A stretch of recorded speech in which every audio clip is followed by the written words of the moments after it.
So for those of you who haven't been with us when I've been here in Sunday mornings, we've been working our way very slowly through the book of Nehemiah and seeking to draw out lessons from it for ourselves and the state that the church is currently in 21st century Britain. Now, if I said the word physics to you, most people would go, oh no, physics, the worst possible subject at school, the thing that I really didn't get at all. Well, in physics, you come across Newton's third law, which, if stated in kind of layman's terms, is something like this. Every action has an equal and opposite reaction. So if you've got an object and another object comes and hits it, then the force applied by this object to this object is kind of similar to the force applied by the stationary object to the one that hit it. Something like that. And essentially that's what you have here in the book of Nehemiah. So Nehemiah has come from Shushan the palace. He's come to build the walls of Jerusalem. And what you see is a reaction, a response. And the reaction is given to us in little bits through chapters 2, 4 and 6. And I want to try and extract those reactions this morning and consider them together. And what we see, there are 4 individuals and groups that emerge that react and respond to the building of the wall. We have Sanballat, the Horonite. Now, he was in charge in Samaria. Now, that's where the Samaritans were, in what was the northern part of Israel. Then there was Tobiah, the Ammonite. So if you're looking at the map of Israel, Ammon from Jerusalem was kind of slightly north, but really east. And then you've got Geshem, the Arabian. So he was kind of more southeast, but kind of on that eastern side. And then you've also got the Ashdodites. Now they were to the west, down by the sea coast.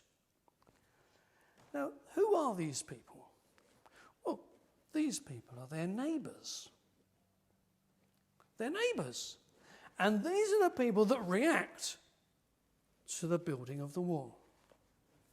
Initially, we're introduced to them in verse 10 of chapter 2. And it tells us that they are grieved. It grieved them exceedingly that there was come a man to seek the welfare of the children of Israel. They're grieved. They're concerned. There's some trouble in them. But when it becomes clear what the plan is, and when the plan begins to kind of come to fruition and stone starts to be put on top of stone, then their response becomes a bit more pronounced. So chapter 4, verse 1, it came to pass when Sanballat heard that we builded the wall, he was wroth and took great indignation. I think we'd say in Wales, he was tamping. He was really absolutely mad. And essentially what's happening is the people of God have said, let's build. And the people outside said, let's stop them. So as each stone is put in place, their plans are put in place to stop it. As the walls go up, so do their feelings, and so does their resistance, and so does their opposition. While the people of God were doing nothing, well, those other people were slinking there in the background. You don't really see them. They're not really coming onto the stage of history. But immediately that God's work starts to be active, now these people come to attention. The enemies of God emerge from the woodwork to oppose the work of God. Now, it's always been like that. And it always will be like that. When the kingdom of God begins to stir, then Satan begins to stir. When the people of God are aroused, their enemies are aroused. It's been like that throughout history.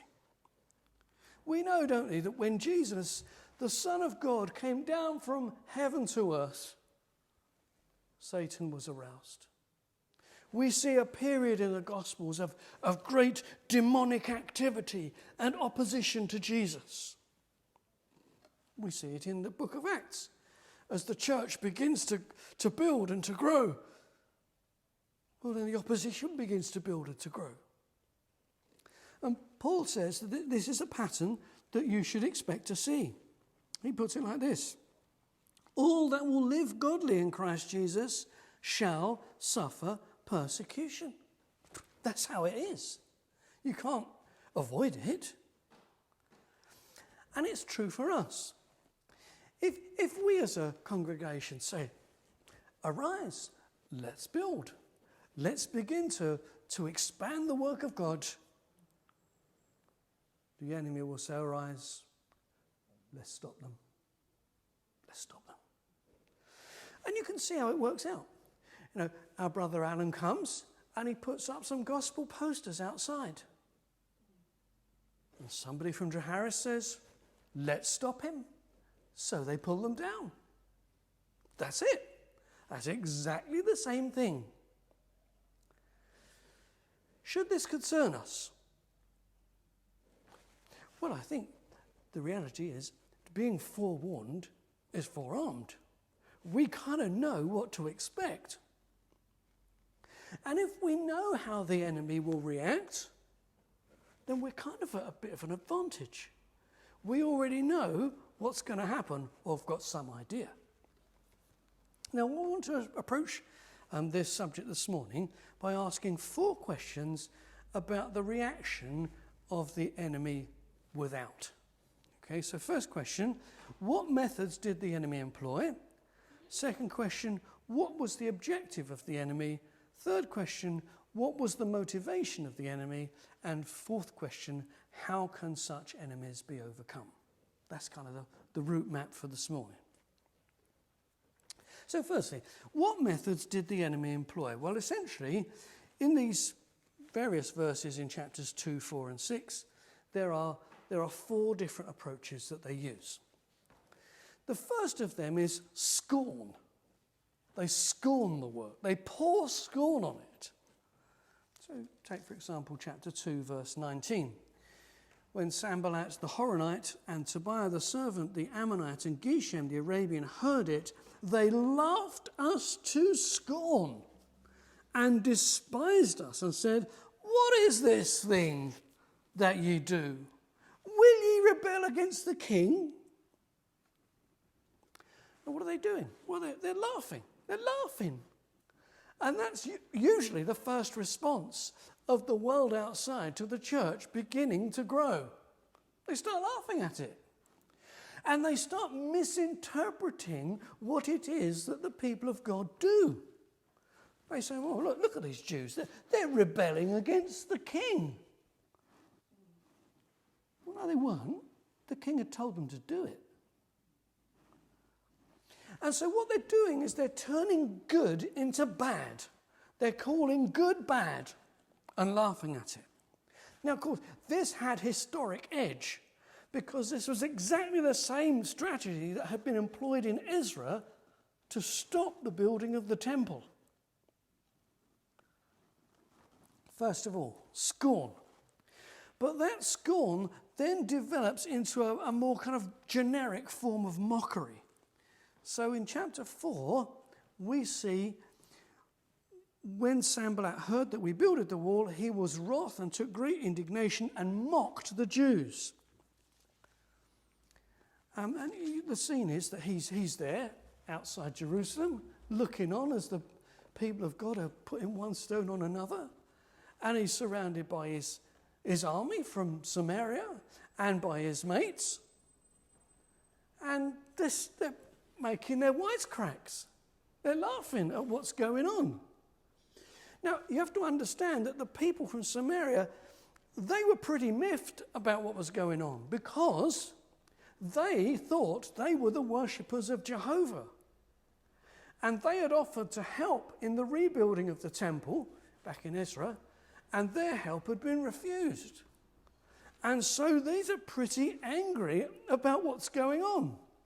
They mock the builders. That's the first thing. Oh, what feeble builders they are. And of course, there was an element of truth in that.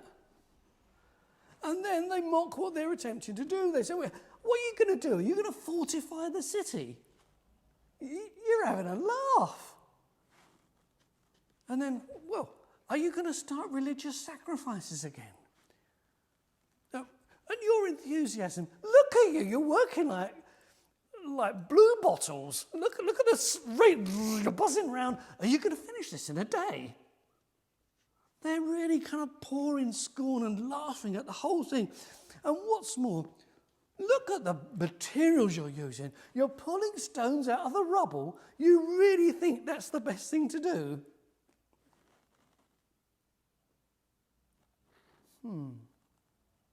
And then there's Tobiah, verse 3.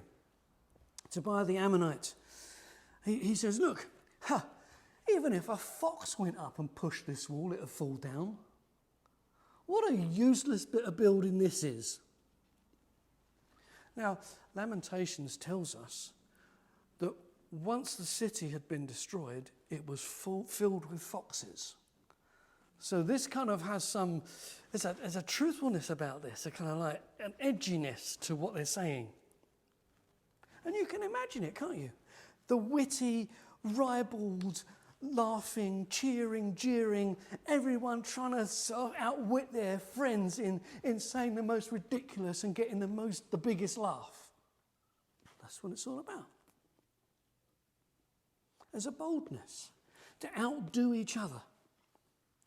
Now all this, of course, put yourself in Jerusalem, all this is deeply demoralizing. Doesn't it sound familiar to you? It should do. What about our Lord Jesus? When they had plaited a crown of thorns, they put it on his head and a reed in his right hand, and they bowed the knee before him and mocked him, saying, "Hail, King of the Jews!" And they spit upon him and took a reed and smote him on the head.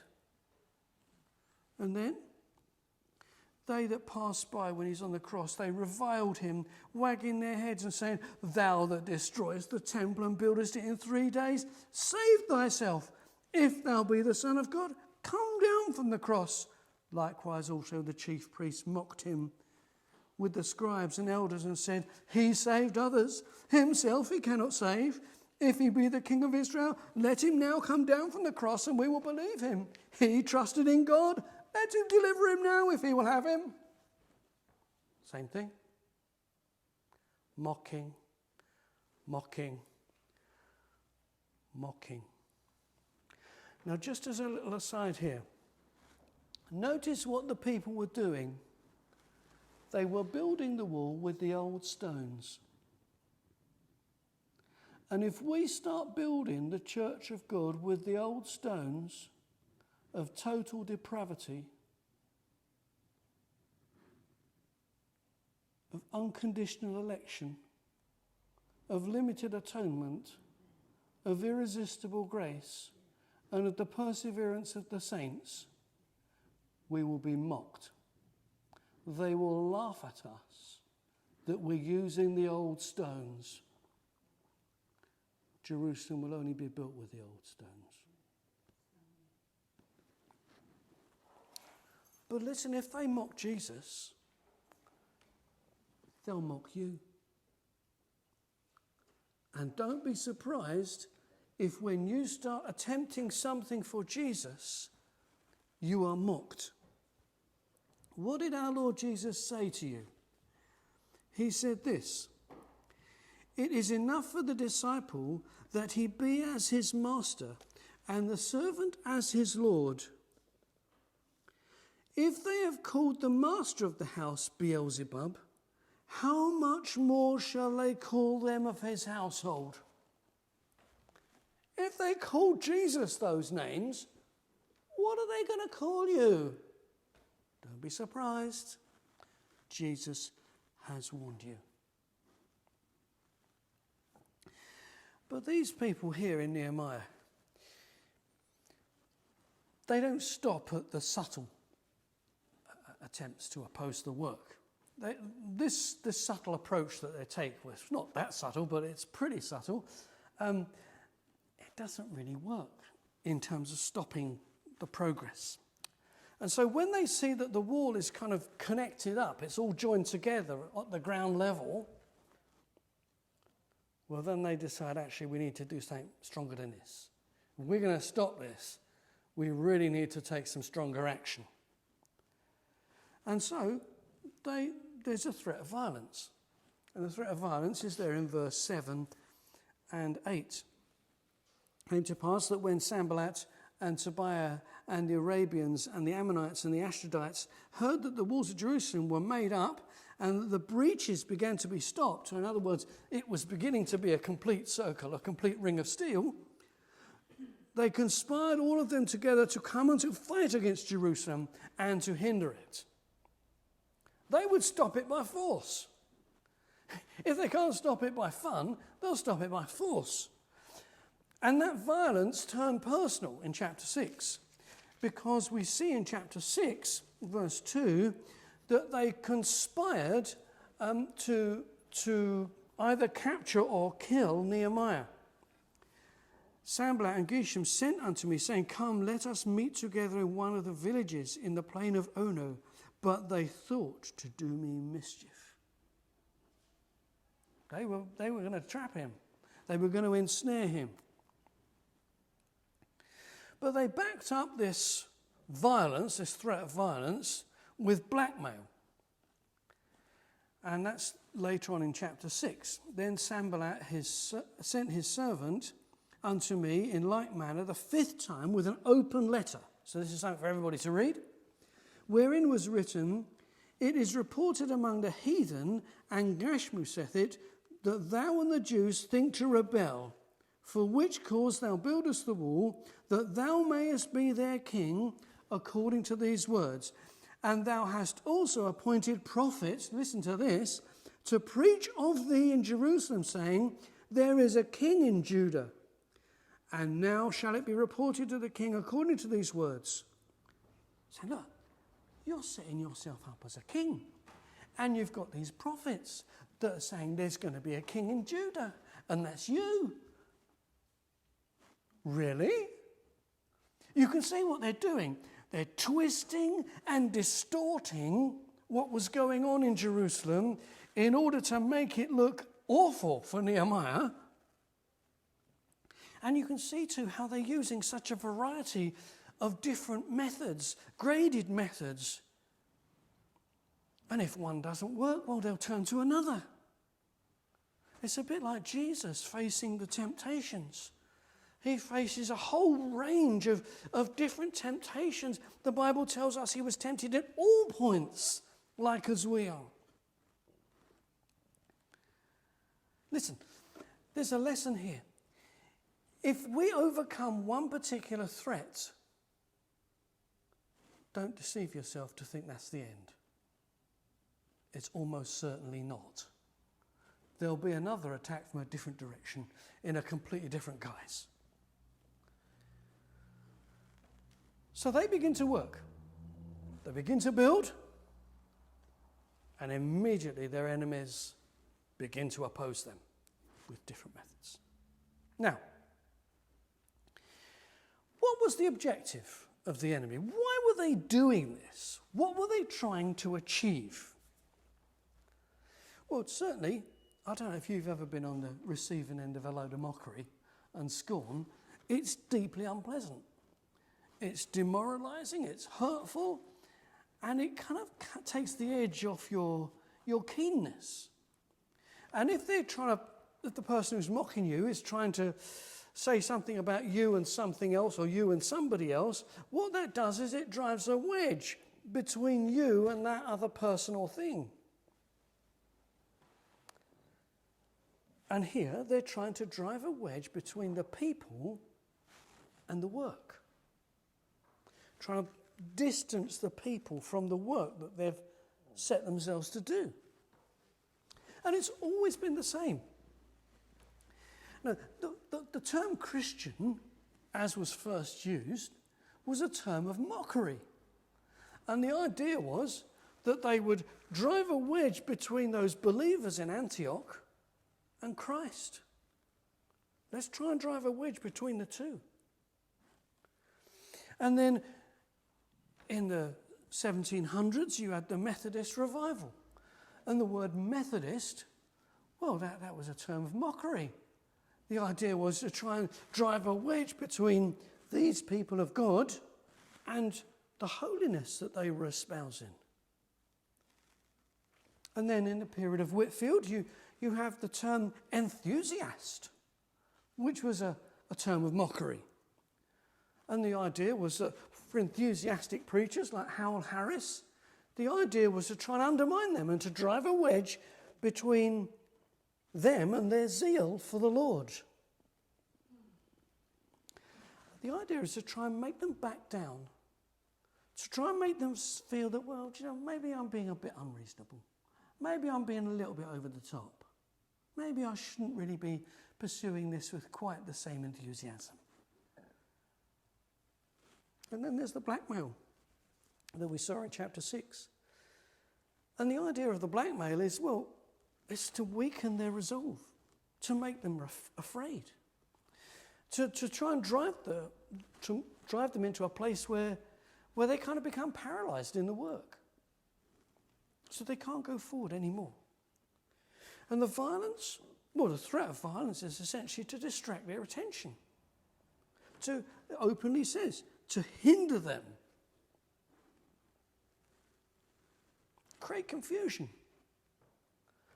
If there's a threat of violence and they don't know where it's going to come from, well, they're always looking over their shoulder. They're not actually getting the trowel in their hand and laying the next stone. But what's the big aim? Well, the big aim is made clear.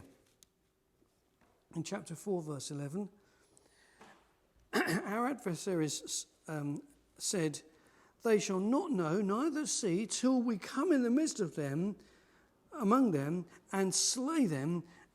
And here it is, here's the big aim, and cause the work to cease. Cause the work to cease. And it's again in chapter 6, verse 9.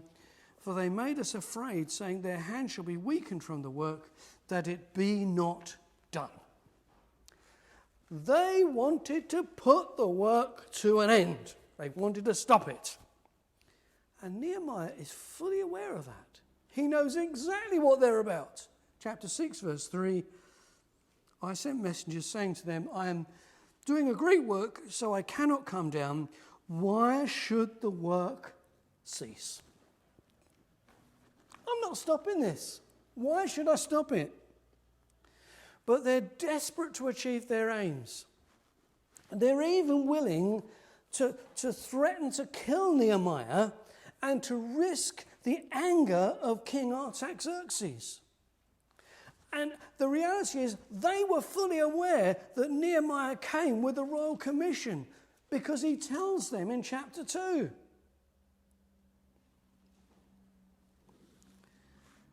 Listen, when you begin working for God in earnest, don't be surprised if it inflames the ire of the atheist, the religious, the humanist, the pagan, the woke, the middle-class liberals, and the LGBTQ community. Don't be surprised. They will resort to a multitude of tactics with one aim: to cause the work to cease. There is real hatred and animosity to Jesus Christ and to his followers. There is nothing that the atheist, the religious, the humanist, the pagan, the woke, the middle-class liberals and the LGBT community would love more than for this church to close its doors and for this town to become totally secular. They would love it, and they will do anything to achieve it, even violence, whilst at the same time accusing you of hate crimes. That's how it is. Don't be surprised. What's the big aim? To cause the work to cease. Now, need to think thirdly, what's the motivation? Why? It seems when you read it, it's such an extreme reaction. Here they are, these weak people, clubbing together and putting stone on stone to rebuild the wall. Why? Why do the people around get so excited and so insistent that this work must cease? Initially, it tells us that it was quite an emotional response. They were grieved. Chapter 2, verse 10, grieved. But that grievance, annoyance, disgruntled, it was kind of upsetting their ideas. It was disturbing the status quo. But actually that turns to anger and indignation and rage. By chapter 4, verse 1. It becomes more extreme. They've been piqued.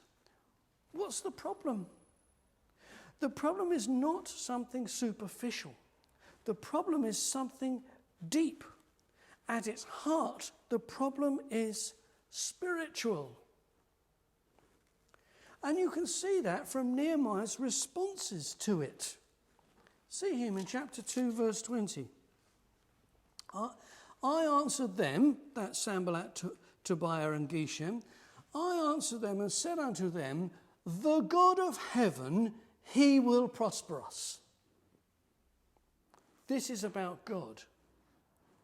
And I know that.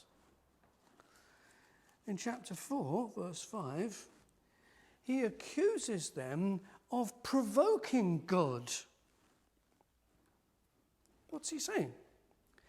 He's saying you are opposed to us, the people of God, because you are opposed to God. And you are opposed to the advance of the cause of God. You have this malice about the work because you have a malice towards God. There is an animosity against the godly because there is an animosity against God. There is bitter opposition to us because you have bitter opposition to God. And it's in that bitter opposition that some quite unlikely people come together as allies. They now have something in common. They now have something that they all want to destroy, the work of God. And they sink their differences because there's something else they want to crush. Of course, it's not unique. Something that Jesus himself faced, did he not? Matthew 23 describes the Pharisees, the Herodians, and the Sadducees.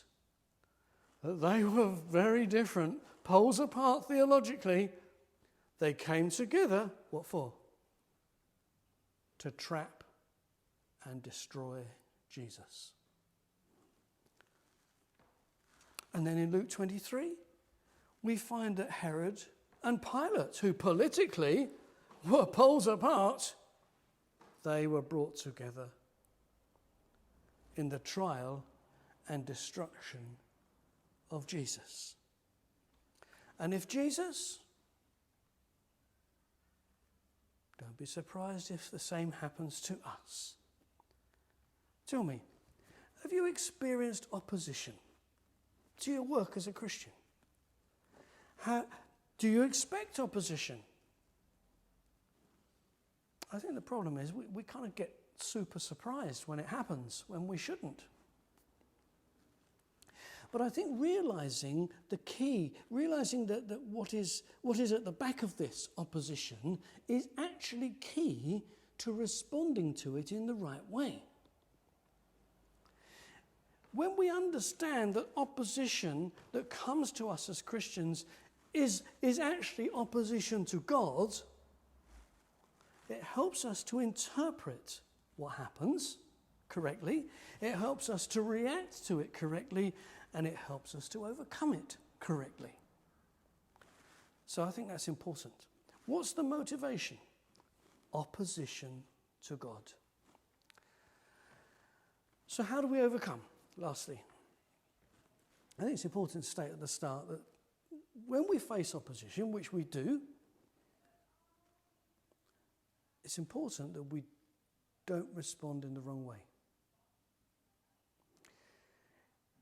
It's important that we don't respond in kind. It's important that we don't meet fire with fire. And it's a great temptation. Every part of our flesh wants to resist with the same treatment. We can give as good as we get. That's what we want to do. That's kind of part within us. We all want to do that. Proverbs says, answer not a fool according to his folly, lest you become like them. Now, of course, Jesus is our great example in how to respond in this sort of scenario. And it's interesting how Peter puts it in his first epistle. He says, for even hereunto were ye called, because Christ also suffered for us, leaving us an example that ye should follow in his steps. There is an example about the suffering of Jesus that we should follow. Who did no sin, neither was guile found in his mouth. Who when he was reviled not again. When he suffered, he threatened not, but committed himself to him that judgeth righteously. Jesus didn't give as good as he got. He committed himself to God. And that's how Nehemiah responds here. And Nehemiah sees the problem and the opposition as spiritual, and he responds in a spiritual way. Notice how he does it. Chapter 2, verse 20. Then answered I them and said, the God of heaven, he will prosper us. He is not ashamed, he's not embarrassed to stand before these evident opponents of God and say, God will prosper us. Now that takes a bit of courage, doesn't it? He's not ashamed, he's not backing off about God, but he's relying on God. And what do? Well, they resort to prayer. Nehemiah resorts to prayer. So in chapter 4, verse 4, when all these people are stood around the city laughing their heads off at what's going on, how does Nehemiah respond? He doesn't say, shut up, you lot, go away. No. Hear, O our God, for we are despised. He turns to God in public. And there's this impassioned heart cry that comes from Nehemiah. We're being despised, Lord. Now, it's uncomfortable. It is uncomfortable to be mocked. But we need to learn from Nehemiah how to respond. A heart cry to God. But he doesn't just pray alone. We find later on in the chapter that they pray together. Verse 9, nevertheless, we made our prayer unto our God. They clubbed together and they prayed together. And then in chapter 6, we find Nehemiah praying in private. Chapter 6, verse 9, for they all made us afraid, saying, their hands shall be weakened from the work, that it be not done. Now therefore, O God, strengthen my hands. This is a private prayer.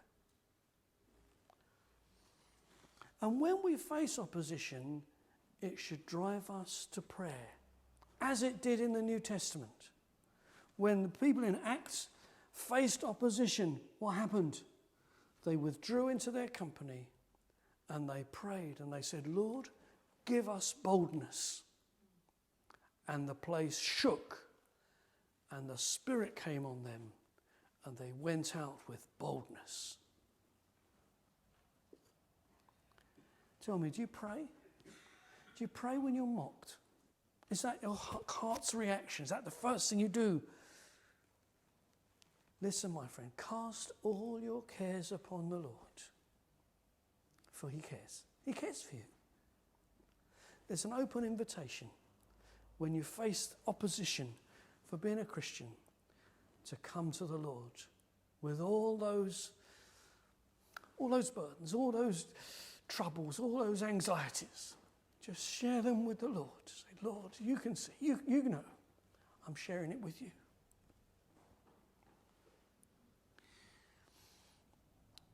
But it's not just prayer. And there's a pattern that's emerging here in the life of Nehemiah that we've already seen in chapter 1. There's prayer plus. There's prayer plus action. What does he do? Well, firstly, they carry on building. They don't stop. They just keep going, even in the face of opposition. But then there's defensive action. He sets a watch in chapter 4. We're going to make sure we can see what's going on. And you know, the church needs to set a watch. We can all pray, but there are some people in the church who have special ability. They have a theological brain on them, and they can perceive danger where most of us can't even see it. God gives the church those sorts of people, and the church needs them, because there are subtleties that are potentially catastrophic for the gospel.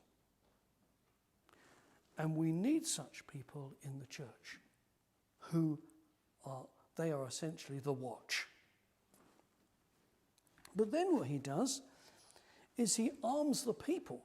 He gives them, chapter 4, verse 13, he says, therefore, I set in the lower places behind the wall and on the higher places, I even set the people after their families with their swords, their spears and their bows. He armed them that they should be well supplied if there was a physical attack. And the time does come sometimes in the life of the church to take up defensive positions. We are all urged to take up spiritual weapons. Ephesians 6 tells us, here is the armour of God. Don't just look at it. Pick it up, put it on, use it. And there are times when we need to use it skillfully. But then he briefs the people in verse 14. I looked and rose up and said unto the nobles and to the rulers and to the rest of the people, be not afraid of them. Remember the Lord, which is great and terrible. You know, arming the people potentially had a bad look. It looked like they were rebelling when they weren't. But he's telling the people to switch their gaze to God, to remember God, to remember that this great and terrible God is on their side and that they're on his side. And the time does come in the church to fight. Not inside the church, no, literally fisticuffs in the church. No. Spiritual warfare. Fight the good fight with all your might. You know, often we sit there on our hands saying, oh, aren't things bad? Everything's dreadful. Yeah, things are bad. Things are dreadful.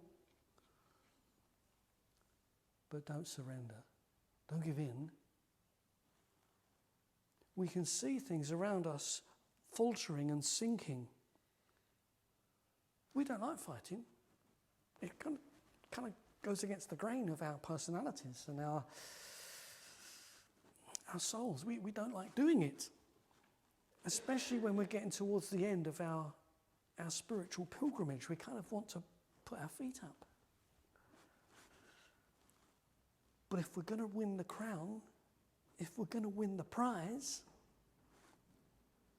Paul says we've got to keep going. Jesus says, he that endures to the end shall be saved. That's it. We've got to keep going. We need this resolve.